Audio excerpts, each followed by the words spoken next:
नमस्कार छात्रों। आज हम एनसीईआरटी कक्षा 8 संस्कृत की पुस्तक दीपकम के सप्तमः पाठ अर्थात 7वें पाठ, जिसका नाम है मंजुल मंजूषा सुंदर भाषा, का अभ्यास कार्य करेंगे। वीडियो शुरू करने से पहले आप सबसे एक छोटी सी रिक्वेस्ट है। अगर आपने हमारे चैनल को अभी तक सब्सक्राइब नहीं किया है तो प्लीज़ इसे सब्सक्राइब कर लें, और अगर ये वीडियो आपको अच्छा लगता है तो वीडियो को लाइक करें और इसे अपने दोस्तों के साथ शेयर जरूर करें। तो आइए अभ्यास कार्य करते हैं। प्रश्न 1 है, अतः प्रदत्तानां प्रश्नानां एक पदेन उत्तरम लिखत। नीचे दिए गए प्रश्नों के एक पद में उत्तर लिखें। पहला प्रश्न है, सुंदर सुरभाषा कस्य वचनातीता, अर्थात संस्कृत भाषा किसके वचनों से परे है। अर्थात संस्कृत भाषा का वर्णन किसके वचनों द्वारा नहीं किया जा सकता। तो पाठ के अनुसार इसका उत्तर है मम, मेरे। मेरे का अर्थ है यहाँ पर कवि अर्थात कवि के। अगला प्रश्न है, संस्कृत भाषा कुत्र विजयते, संस्कृत भाषा कहाँ विजयी है। इसका उत्तर है सर्वत्र अर्थात हर जगह है। संस्कृत भाषा कस्य आशा, संस्कृत भाषा किसकी आशा है। इसका उत्तर है जीवनस्य अर्थात जीवन की। अगला प्रश्न है, संस्कृते कति रसः सन्ति, संस्कृत में कितने रस हैं। उत्तर है नव अर्थात 9। कस्या ध्वनि श्रवणेन सुखम वर्धते, किसकी ध्वनि को सुनने से सुख बढ़ता है। इसका उत्तर है संस्कृत भाषायाः अर्थात संस्कृत भाषा की। इसके बाद प्रश्न 2 है, अधः प्रदत्तानां प्रश्नानां पूर्ण वाक्येन उत्तरम लिखत। नीचे दिए गए प्रश्नों के उत्तर पूरे वाक्य में लिखें। प्रश्न है, संस्कृत भाषा केषां जीवनस्य आशा अस्ति, संस्कृत भाषा किनके जीवन की आशा है। उत्तर है संस्कृत भाषा पौराणिक सामान्य जनानां जीवनस्य आशा अस्ति, संस्कृत भाषा पौराणिक तथा सामान्य लोगों के जीवन की आशा है।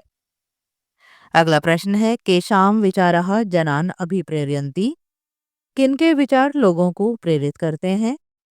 उत्तर है वेद उपनिषद वेदांत पुराणादीनां विचाराः जनान् अभिप्रेरयन्ति, वेद उपनिषद वेदांत पुराणों इत्यादि के विचार लोगों को प्रेरित करते हैं।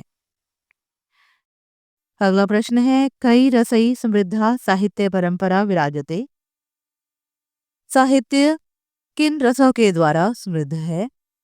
इसका उत्तर है श्रृंगार हास्य करुण रौद्र वीर भयानक बीभत्स अद्भुत शांत प्रभृति भी नव भी रसई समृद्धा साहित्य परंपरा विराजते। श्रृंगार हास्य करुण रौद्र वीर भयानक बीभत्स अद्भुत शांत इत्यादि 9 रसों के द्वारा साहित्य परंपरा समृद्ध है। अगला प्रश्न है, संस्कृत भाषा केषु शास्त्रेषु विहरति, संस्कृत भाषा किन शास्त्रों में विहार करती है। उत्तर है संस्कृत भाषा चिकित्सा विज्ञान खगोल शास्त्रादिषु विहरति, संस्कृत भाषा चिकित्सा विज्ञान खगोल शास्त्र इत्यादि में विहार करती है। अगला प्रश्न है, संस्कृत भाषायाः कानि कानि संबोधन पदानि अत्र प्रयुक्तानि, संस्कृत भाषा के किन किन संबोधन पदों का यहाँ प्रयोग किया गया है।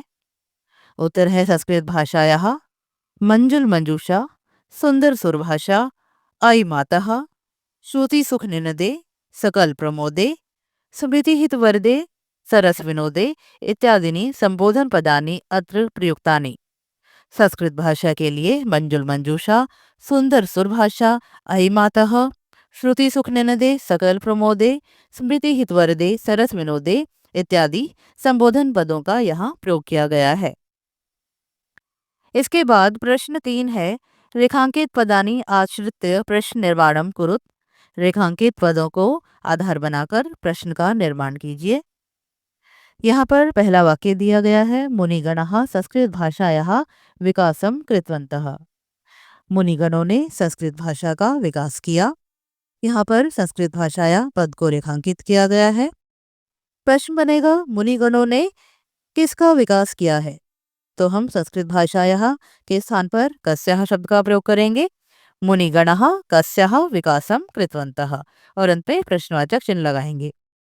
अगला वाक्य है, सामान्य जनानां जीवनम काव्यै प्रभावितमस्ति, सामान्य लोगों का जीवन काव्यों के द्वारा प्रभावित है। रेखांकित पद है काव्य। प्रश्न बनेगा सामान्य लोगों का जीवन किनके द्वारा प्रभावित है। काव्य के स्थान पर हम कई शब्द का प्रयोग करेंगे। सामान्य जनानाम जीवनम कई प्रभावितमस्ति और अंत में प्रश्नवाचक चिन्ह। अगला वाक्य कव्यः अपि उपादेयानि काव्यानि रचितवन्तः। कवियों ने भी उपयोगी काव्यों की रचना की। रेखांकित शब्द है उपादेयानि। प्रश्न बनेगा कवियों ने भी कैसे काव्यों की रचना की। उपादेयानि के स्थान पर हम प्रयोग करेंगे कीदृशानि शब्द का। कव्यः अपि कीदृशानि काव्यानि रचितवन्तः और अंत में प्रश्नवाचक चिन्ह। अगला वाक्य संस्कृत भाषा पृथ्वीयां विहरति। संस्कृत भाषा पृथ्वी पर विहार करती है। रेखांकित पद है पृथ्वीयां। पृथ्वीयां के स्थान पर कुत्र शब्द का प्रयोग करेंगे। संस्कृत भाषा कुत्र विहरति। संस्कृत भाषा कहाँ विहार करती है। अगला वाक्य है संस्कृत भाषा विविध भाषा परिपोष्यति। संस्कृत भाषा विभिन्न भाषाओं का पोषण करती है। यहाँ पर रेखांकित पद है विविध भाषा। यहाँ पर प्रश्न बनेगा संस्कृत भाषा किनका पोषण करती है। विविध भाषा के स्थान पर प्रयोग करेंगे कहा शब्द का। संस्कृत भाषा कहा परिपोष्यति और अंत में प्रश्नवाचक चिन्ह लगाएंगे। अगला वाक्य वेद वेदांगिनी गंभीराणि शास्त्राणि सन्ति। वेद वेदांग इत्यादि गंभीर शास्त्र हैं। तो यहाँ पर रेखांकित पद है शास्त्राणि। शास्त्राणि के स्थान पर हम प्रयोग करेंगे कानी शब्द का। प्रश्न बनेगा वेद वेदांगिनी गंभीराणि कानि सन्ति। अंत में हम प्रश्नवाचक चिन्ह को लगाएंगे। इसके बाद प्रश्न 4 है अतः प्रदत्तानां पदानां उदाहरणानुसारम विभक्तिम वचनम च लिखत। नीचे दिए गए पदों के उदाहरण के अनुसार विभक्ति और वचन लिखिए। यथा जैसे यहाँ पर उदाहरण दिया है। पहला पद है मातः। मातः में विभक्ति है ये संबोधनम और वचन है एक वचनम। इसी तरह से अगला शब्द है तव। तव में विभक्ति है षष्ठी। वचन एक वचनम। अगला शब्द मंजूषा। प्रथमा विभक्ति एक वचनम। अगला शब्द है संस्कृति ही। विभक्ति है प्रथमा। वचन है एक वचनम। जनानाम षष्ठी विभक्ति बहुवचनम। जीवनस्य षष्ठी विभक्ति एक वचनम। धरायाम में है सप्तमी विभक्ति एक वचनम। शास्त्रेषु सप्तमी विभक्ति बहुवचनम। इसके बाद प्रश्न 5 है अधोलिखितानां पद्यांशानां यथा योग्यम मेलनम कुरुत।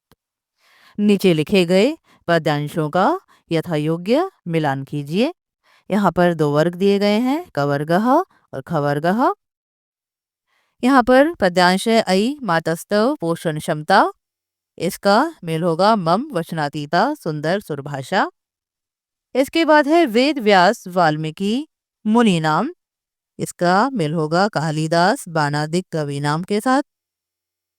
अगला पद्यांश है पौराणिक सामान्य जना नाम। इसका मिलान होगा जीवनस्य आशा सुंदर भाषा।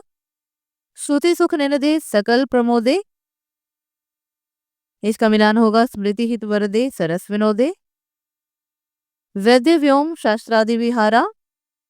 इसका मिलान होगा विद्यते धरायाम। इसके बाद प्रश्न 6 है उदाहरणानुसारम अधः प्रदत्तानां पदानां एक पदेन अर्थ लिखत। उदाहरण के अनुसार नीचे दिए गए पदों के एक पद में अर्थ लिखिए। यथा जैसे यहाँ पर पद है देवस्य आल्यः। एक पद में ये होगा देवाल्यः। इसी तरह से यहाँ पर है सुराणाम भाषा। ये हो जाएगा सुरभाषा। सुंदरी सुरभाषा सुंदर सुरभाषा। नवरसई रुचिरा ये बनेगा नवरस रुचिरा। पोषण से क्षमता पोषण क्षमता। मंजुला भाषा मंजुल भाषा। प्रश्न 7 है पेटिकातः पदानि चित्वा रिक्त स्थानानि पूरयत। पेटिका से पदों को चुनकर रिक्त स्थानों को पूरा करें। यहाँ पर पेटिका दी गई है जिसमें कुछ पद लिखे हैं। इन पदों के द्वारा रिक्त स्थानों को पूरा करना है। यथा जैसे यहाँ पर उदाहरण दिया है मुनिवर विकसित कविवर विलसित। यहाँ पर आएगा मंजुल मंजूषा सुंदर सुरभाषा। श्रेष्ठ मुनियों के द्वारा विकसित, श्रेष्ठ कवियों के द्वारा रंजित मनोहर पेटिका यह सुंदर सुरभाषा है। इसके बाद है अयि मातः तो पोषण क्षमता। यहाँ पर आएगा शब्द मम। मम वचनातीता। हे माता, तुम्हारी पोषण क्षमता मेरे वचनों से परे है। अगला वाक्य वेद व्यास वाल्मीकि मुनि नाम डैश कवि नाम। तो यहाँ पर आएगा कालिदास बाणादि। वेद व्यास वाल्मीकि इत्यादि मुनियों, कालिदास बाण इत्यादि कवियों। अगला वाक्य है पौराणिक सामान्य जनानाम जीवनस्य। यहाँ पर शब्द आएगा आशा। पौराणिक तथा सामान्य लोगों के जीवन की आशा। अगला वाक्य श्रुति सुख निनदे डैश स्मृति हित वरदे सरस विनोदे। तो यहाँ पर पद आएगा सकल प्रमोदे। श्रुति सुख निनदे सकल प्रमोदे स्मृति हित वरदे सरस विनोदे। कानों को सुख देने वाली, सभी को आनंदित करने वाली, स्मृति का विकास करने वाली और सरस विनोद करने वाली।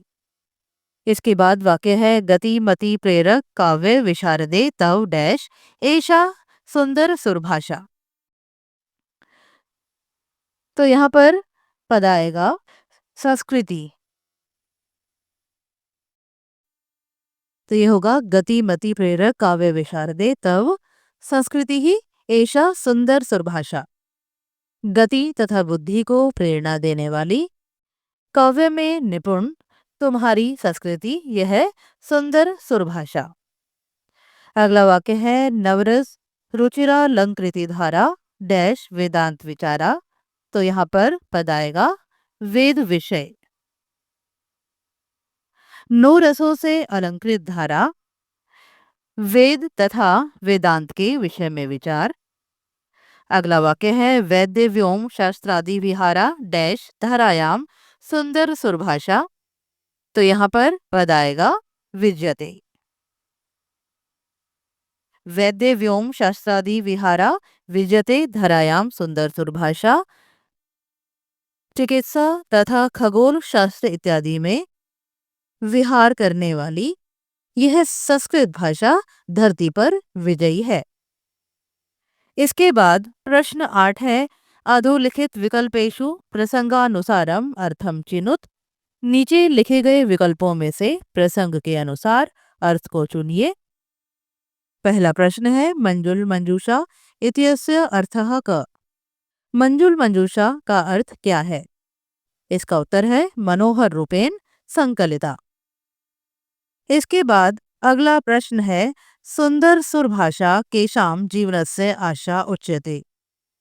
सुंदर सुरभाषा अर्थात संस्कृत भाषा किनके जीवन की आशा कही जाती है? इसका उत्तर है पौराणिक सामान्य जनानाम, पौराणिक तथा सामान्य लोगों की। अगला प्रश्न है सुंदर सुरभाषा कुत्र विजयते।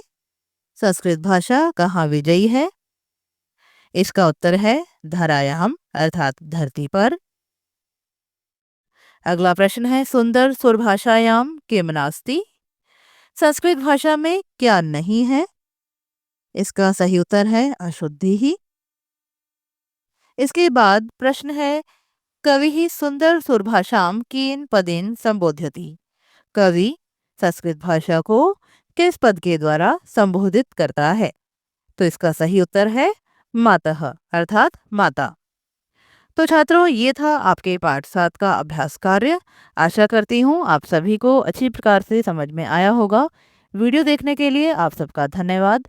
मिलते हैं अगले वीडियो में, तब तक के लिए आप सभी को नमस्कार।